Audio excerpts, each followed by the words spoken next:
Okay, welcome to another video. It's another ranking video, and I'm going to complete the two videos on the year 2018. I did an honourable mention. I hope you got to have a look at some of those albums. But now we're into the top 10. No, sorry, top 11. Okay, for that year. All of these albums I've listened to more than twice, I would suggest, and they're all pretty high quality stuff.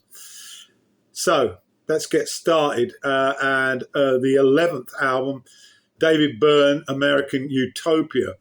Byrne invites us to consider the wreckage that is Earth and speculates how it might be viewed by other species, notably dogs. Every day is a miracle, and Dog's Mine, a sonic crazy collection that's rich, evocative, and seductive. And these tracks suit the many moods of Byrne's character. This album he later developed in a choreography and took it to a Broadway show. And I've seen that, and I got the DVD of it, and it's very, very good. Particularly to note about that show was that musicians that conducted the instrumentation were all cordless, and that maximised their ability to move, and so it maximised the choreography. Highlights: Everybody's Coming to My House is a 5-star performance in audio and video, and Doing the Right Thing swimmingly slides over you as you immerse yourself in the harmonies coupled with orchestral sweetness, and a fast-paced Afro world climax. An ambitious idea that works, I would suggest. The theatrical performance is supreme, as mentioned, and Byrne continues to energise the listening public with these terrific new challenges.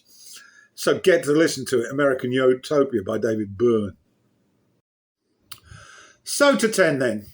I've selected Dirty Computer by one Janelle Monáe. It's Janelle's third album. Janelle, of course, is an actress as well as a musician. She's multi-talented. And for her third record, this is a concept album. And the title positions its creator as a part human, part cyborg figure. Comes accompanied with a film. I haven't seen that. The heroine in that film struggles against the futuristic dystopia. That once more, there's a fair bit of influence of Prince that hangs over the proceedings. And it was nominated for Album of the Year at the Grammys. Wikipedia describes the album as pop, funk, hip-hop, R&B and neo-soul record featuring elements of electro-pop, space pop, pop rock, Minneapolis soul trap, whatever that is, future pop, new wave, synth pop and Latin music. So now you know. It's basically covered so many bases, I would suggest that you ignore that last comment. Now, let's move on to a little appreciation of tracks.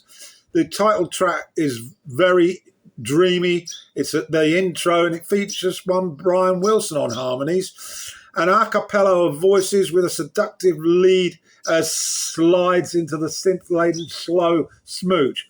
Reminds me a little bit of 80s Madonna. Crazy Classic Life is lyrically about being black and positive. I'm not America's nightmare, I'm the American dream, Janelle sings. Rap preaching, pulsating dream beat, and excellent harmony evokes, again, a sizzling disco beat. Think a little bit of Gwen Stefani and perhaps Beyonce, and then you've got it. Janelle is in between, but very classy, and Prince lurking in the background. A rap-filled section hits the outro. Some of the songs are segued in, and I'm not going to go through them all. I'm just going to do Django Jane, which is a ferocious rap, skillful and funny enough as it shifts to focus from racism to sexism. Okay, let the vagina have a monologue, says Janelle. And then a track I really do love is Make Me Feel, which is very funky, very Prince style, oozes of sex again, brilliantly executed, hook-laden and supremely funky. It's to homage to the purple one for sure. So there we are. There's a little bit of a capture of this album. We're already 3 minutes on it, so I suggest you catch up with the album, and I've got a link in the description so you can do that. 9 then, Paul Weller, True Meanings. Every time he releases an album, it ends up in a top 10. This was his 14th studio album, a beautiful amalgam of delicate acoustic guitar vignettes coated with Paul's gentle lead vocals with effortless string arrangements. It finds Paul mellowing and entering a reflective groove. No amplifiers cranked up on True Meanings. It's anchored on folky finger picking and strumming, dressed in elegant, stately orchestration. And now let's have a little look at the tracks. It opens up with Soul Searchers, mellow acoustic guitar, sparse strings, gentle melody and quiet vocals before bridging to the Wurlitzer piano. It's got Style Council influences for sure, and some nifty guitar chords. Perfect appetizer for the rest of the album. One Rod Argent on organ. He's really must be getting on a bit. He was in Argent at the beginning, at the end of the 70s. Glide, track 2, more soft vocals on top of acoustic guitars. It's got some cozy strings and Steve Craddock's on 12-inch and auto harp. Reflecting on childhood fears, this one. And then we've got Mayfly, an acoustic blues with muted horns intertwined with those guitar picking moments. It creates a peaceful mood, a tasteful piano, and is extremely likable. The lyrics reflect on time and being patient, just as a Mayfly does. And then the final track I'm going to comment on here is Gravity, track 4. This is a bit of a beast with Weller's vocal plea on top of lush strings, which thrust forward like a blanket of warmth, light. There's a light swing to it. It's about aging and its impact on things that are important. Love, companionship, solid ground stuff. So there we have it. A bit of a quick look into my 9 selection, which is True Meanings, and it's by Paul Weller. 2-8, the album released by Arctic Monkeys, Tranquility Base, Hotel and Casino. Alex Turner, the leader of Arctic Monkeys, incorporates lounge-like swagger, rich sounds that embody psychedelic pop, lounge pop, glam rock and elements of jazz. Of course, there's still the soul there and the prog rock, and it also conjures up an image of a film soundtrack of the 60s. Instrumentally, there's lots of synthesizers and keyboards, organs, pianos, harpsichords, and a dolceola, whatever that is, and a few other more tasty instruments that I won't mention.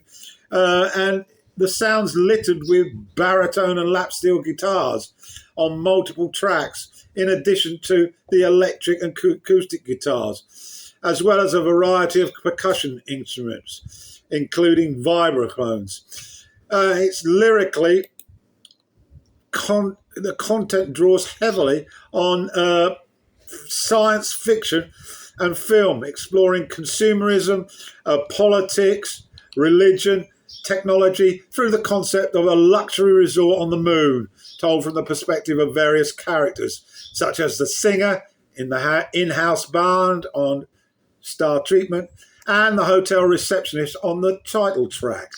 So there we are. You got a bit of a flavour of it. It's a bit of a grower. You'll need to listen to it a few times, and I like it anyway. And the name of the album again is, and let's get to it quickly, Tranquility Base, Hotel and Casino, and it's by the Arctic Monkeys, and it's at number 8 in my countdown. My 7th choice, a female artist that I've loved for a very long time. First off with Everything But the Girl, and her name is Tracy Thorn. Her record in 2018 was titled Record, original, eh? But I love how the tracks create a comfort, a mood that relaxes. It's music for the night, music for the disco, perhaps. A little glance at some of the tracks. A thumping bass on the opening cut, thumping bass drum, and it's disco time. It's called Queen. Smoke, track 3, slower. Look at London with its curios history of war-torn hometown in the Second World War and the impact on devastation on her family, her parents, Tracy's, of course. And then track 4 is Sister. She's joined by Corinne Bailey Ray on vocals here. It's a slow motion disco vibe, 8 minutes plus of hypnotic beats glowing with synths.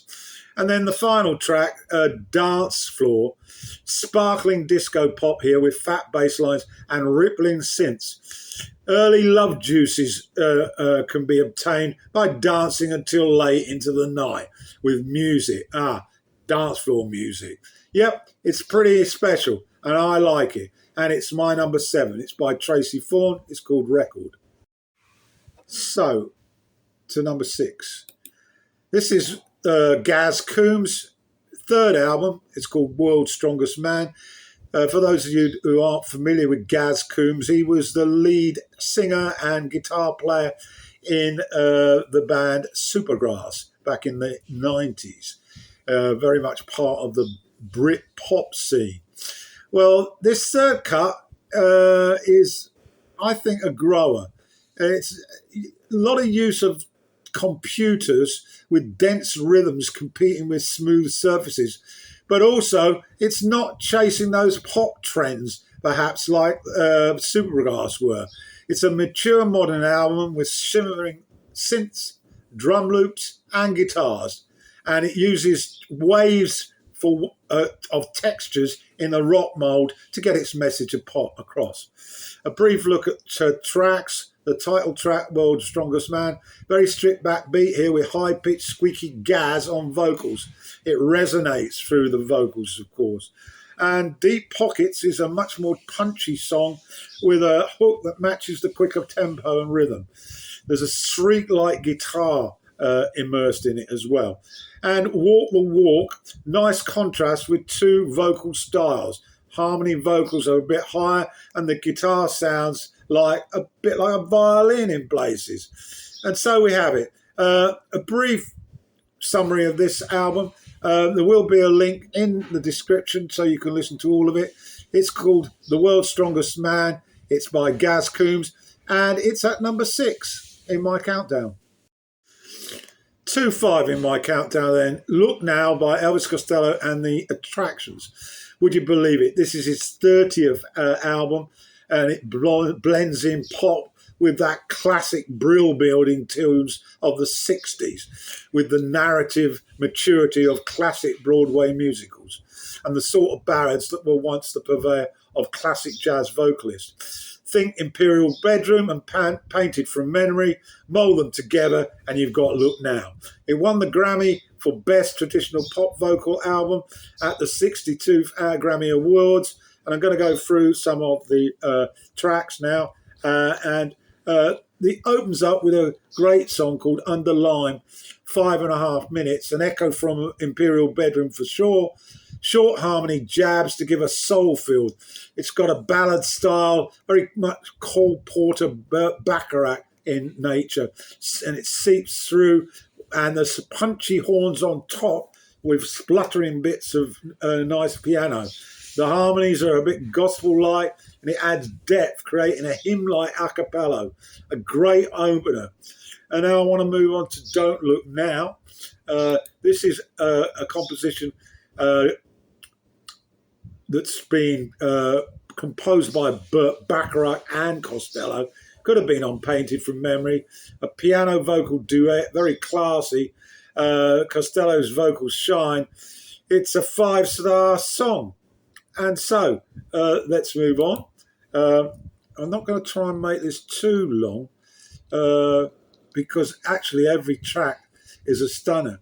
But Unwanted Number, it's a blend of both melancholy sadness and deep irreverence, and was indescribable other than an Elvis Costello song. Well, there's a surprise there.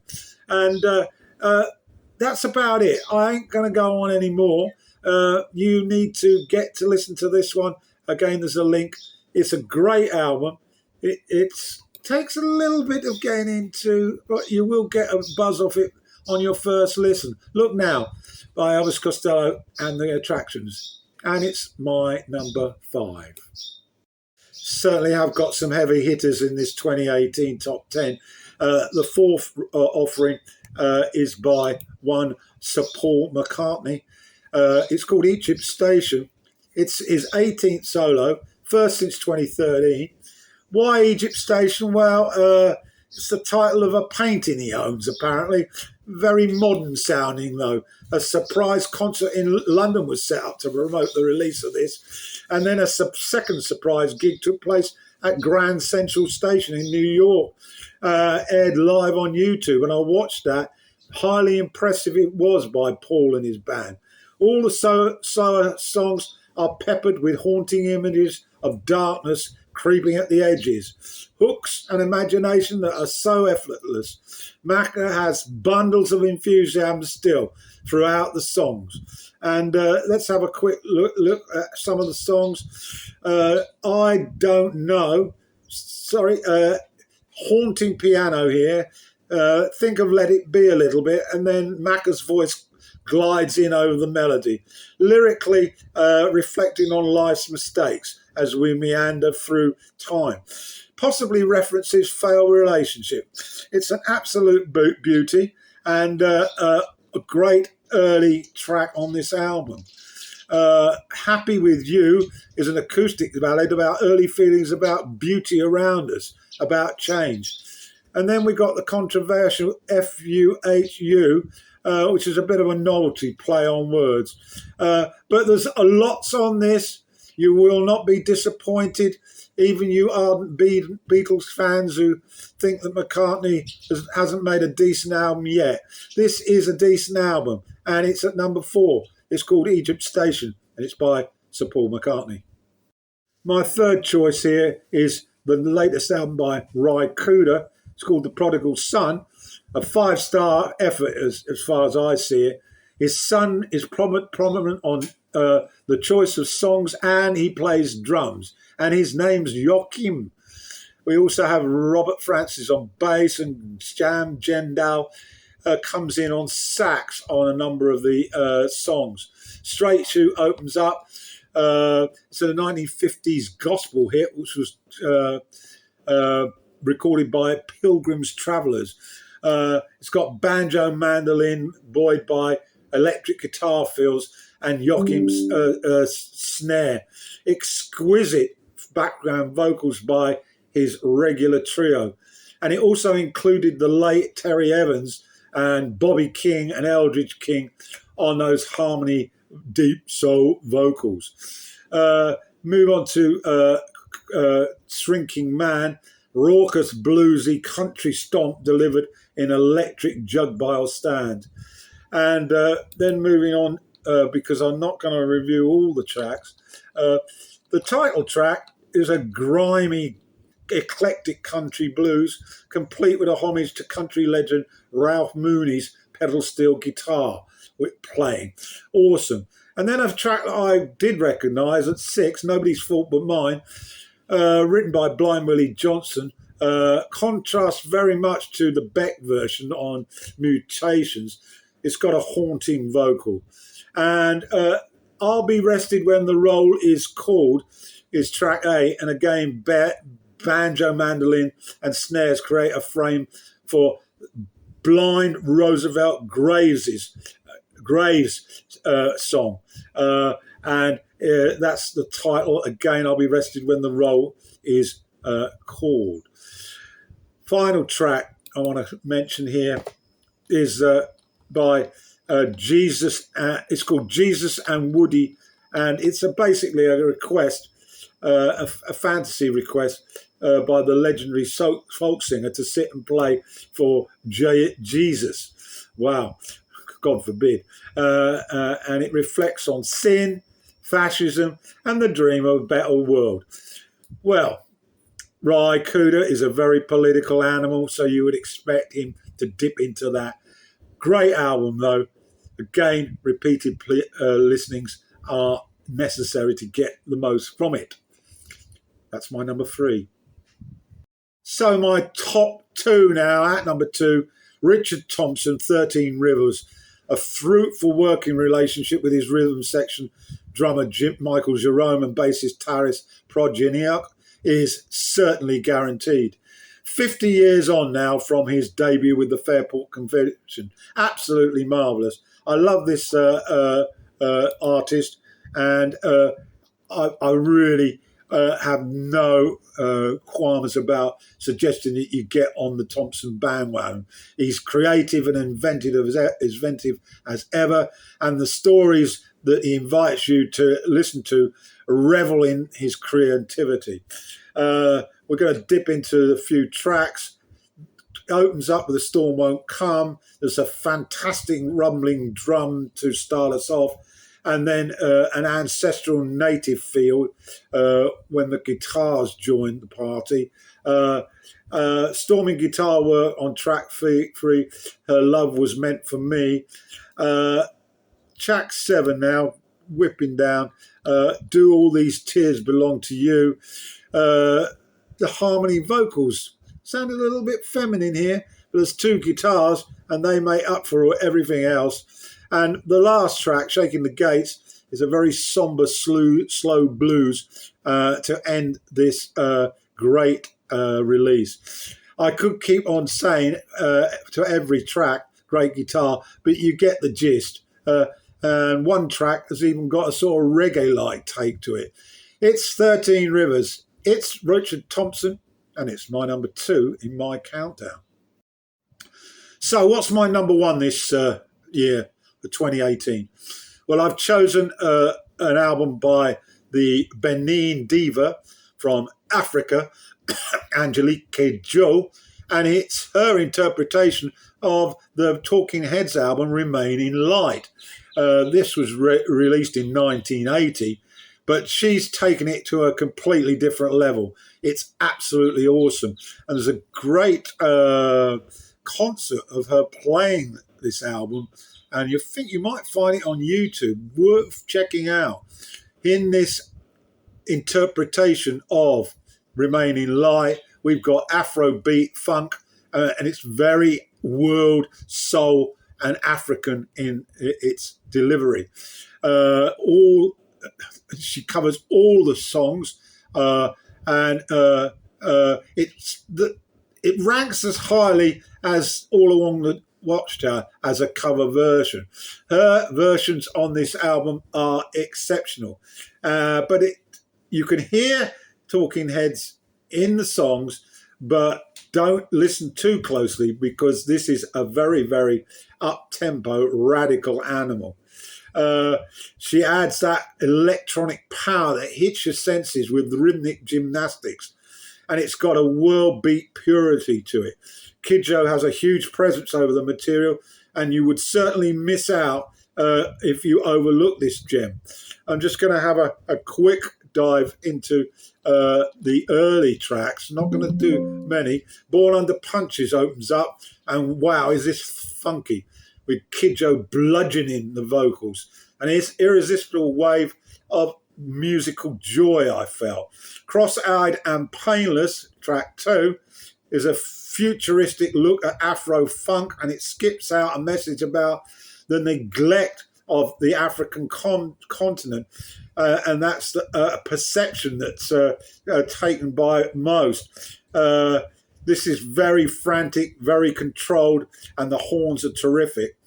And then the great curve is next. Percussion tears into the motion of the great curve, and it's got razor sharp guitar. And then finally, just a quick word on Once in a Lifetime with that dance, having fun message and sing your heart out. Angelica certainly does that, and a trumpet swallows you up towards the end. So there we have it. My number one, Remaining Light, by the African diva from Benin, Angelica Kidjo. Absolutely 5-star. Get to listen to it.